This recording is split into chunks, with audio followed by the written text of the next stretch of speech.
कोई कहा कि अरे आप तो कहे थे तीसरा किस्त जारी कीजिएगा, क्यों नहीं कर रहे हैं? तो हमने कहा भाई ये सब भाजपा वाले सनातन की बात करते हैं।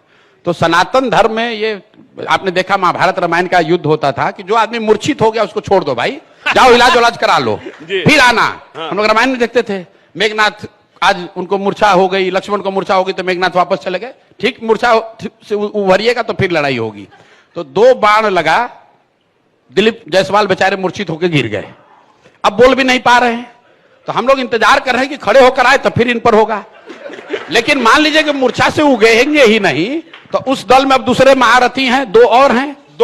हाँ। उनका नंबर भी आ रहा है। दूसरा ये है सम्राट चौधरी। हाँ। अब लाइन पर ये आएंगे और उसके बाद है अमंगल काल लाने वाले मंगल पांडे। अच्छा, इन तीनों का। लेकिन जीवेश मिश्रा को छोड़ दे रहे हैं, ये आरोप भी आप पर लग रहा है। जीवेश मिश्रा जो है ना वो जहां कोर्ट ने कन्विक्ट कर दिया तो कुछ बोलने के लिए है ही नहीं। अच्छा, वो आदमी जाली दवा बेचते हुए, वो आदमी मतलब बिहार सरकार के मंत्री जाली दवा बेच रहे थे, हम थोड़े बोल रहे हैं। हाँ, कोर्ट कह रहा है, जो राजस्थान का कोर्ट कह रहा है।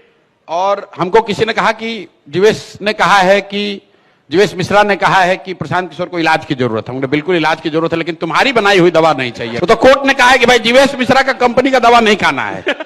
लेकिन जो तीनों है भाजपा का चाल चरित्र चेहरा, एक अभी मूर्छित है, इंतजार कर रहे हैं कि उठ के आओ, नहीं आएगा, मान लीजिए कि अब मूर्छित हो गया, वो लड़ने के काबिल नहीं है, तब दूसरा सम्राट चौधरी आएंगे, तीसरा ये अमंगल काल वाले मंगल पांडे आएंगे। इन तीनों को समेटना जरूरी है ताकि बिहार की जनता ये देखे कि आरजेडी के बारे में तो सब जानता है, ये हमको आपको बताने की जरूरत नहीं है। लोगों को ये देखना है कि कितना बड़ा फ्रॉड यहाँ भाजपा कर रही है।